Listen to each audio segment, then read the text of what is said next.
السلام عليكم ورحمة الله وبركاته. مساء الخير جميعا، تحياتي لكم. أنا حاليا موجود في محل بيج باندا بلاي ستيشن، يعني مكان ممتع.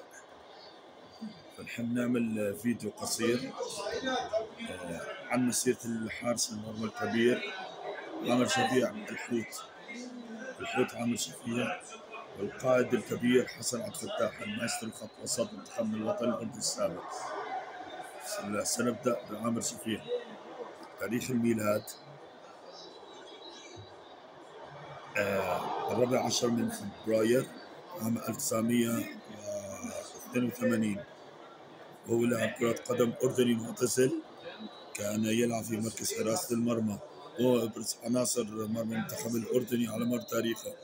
كاد أن يحقق التأهل مونديال 2006 يعني لولا السقوط أمام المنتخب الإيراني في تلك المباراة الشهيرة التي أقيمت عام 2004،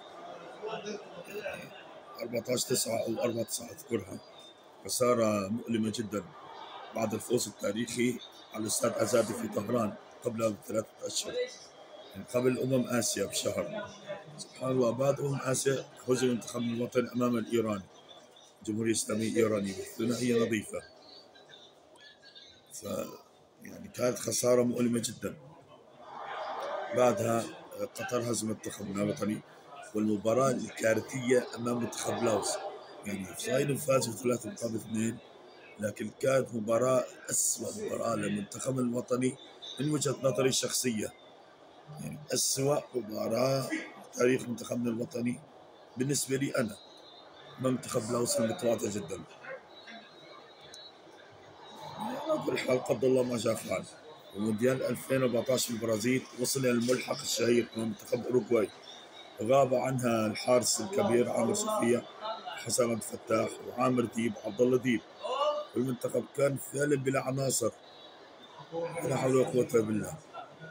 على كل حال قدر الله ما شاء فعل. ديانة الإسلام، الطول 1.90 سنتيمتر، 6 قدم 3 بوصة. سنوات النشاط 1994-2021.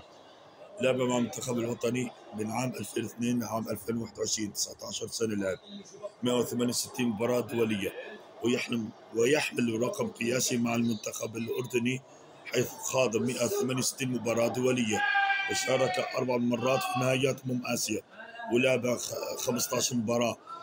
ويتقدم عليه فقط اللاعب الأوزبكي إيفانتي نستروف، الحارس المرمى الشهير، والذي لعب 5 نهائيات، حيث يعتبر ثالث أكثر حارس مرمى خوضا للمباريات الدولية على مر تاريخه، بعد الحارس الكبير السعودي محمد دعية 178 مباراة دولية، والإيطالي الكبير جنويجي بوفون 174 مباراة دولية.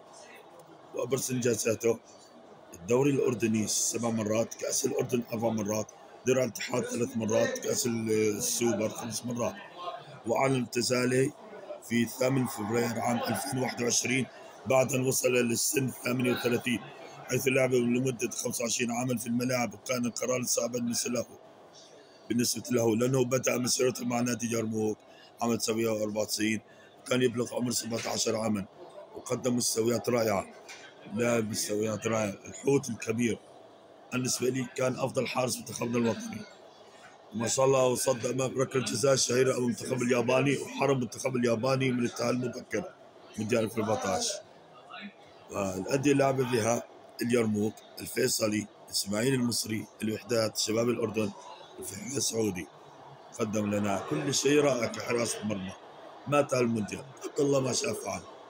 ننتقل الآن إلى اللاعب الثاني، المايسترو حسن عبد الفتاح. تاريخ الميلاد 17 من أغسطس عام 1982 في العاصمة السعودية الرياض. هو لاعب كرة قدم أردني معتزل، ولعب في نادي الوحدات والمنتخب الوطني الأردني. الطول 1.80 سنتيمتر، 5 قدم 11 بوصة. الديانة الإسلام. لعب مع منتخبنا الوطني من عام 2004 لعام 2015، لعب 88 مباراة دولية وسجلوا 30 هدف. وفي أثناء مسيرته مع المنتخب الوطني الأردني وتصفيات كأس العالم 2018 حققوا ثلاثية تاريخية أمام المنتخب الطاجكستاني، ومنهم هدف تاريخي من خارج منطقة الجزاء بالقرب من منتصف الملعب بالضبط، يعني قرب نصف الملعب. يا الله ذلك الهدف شعور لا ينسى. صراحة فتاح وأهدافه أمام المنتخب الأسترالي في تصفيات كأس العالم في المرحلة النهائية من ضربة جزاء، ودور المجموعات ضربة جزاء في 2018 تصفيات كأس العالم، يعني سجل مرتين ضربة جزاء سبب الفوز أمام الأسترالي في التصفيات، يعني من عام الجزاء يعني حقق الفوز عليه مرتين. وكنت نتأهل مونديال 2014 قبل الملحق الصعب أمام أوروغواي الملحق العالمي، وكان أبرز الغائبين عن تلك المباراة. هو كان أيضا قد ترشح لجائزة أفضل لاعب في آسيا عام 2010. كم هدف في مسيرته؟ 269 مباراة مع الأندية، 106 أهداف. كم تمريرة حاسمة؟ لا يوجد إحصائيات. نسبة التهديف 0.2703. نظافة الشباك 40 مباراة. المنتخبات الذي واجههم 43 منتخب. الأندية التي لعب بها في مسيرته: الوحدات، حتى الإماراتي، الكرام السوري، الكويتي، الخور القطري، خريطيات قطري، الشمال القطري.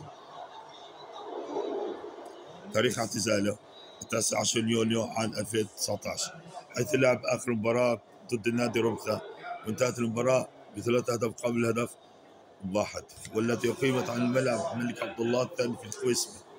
يعني ما قدماه هذان اللاعبان يعكس المستوى المشرف للمنتخب الوطني، ونتمنى لهم التوفيق في مسيرتهم القادمة التدريبية. خسرنا لاعبين كبيرين كان المفروض أن يلعبا في كأس العالم: المايسترو حسن عبد الفتاح والحوت عامر شفيع.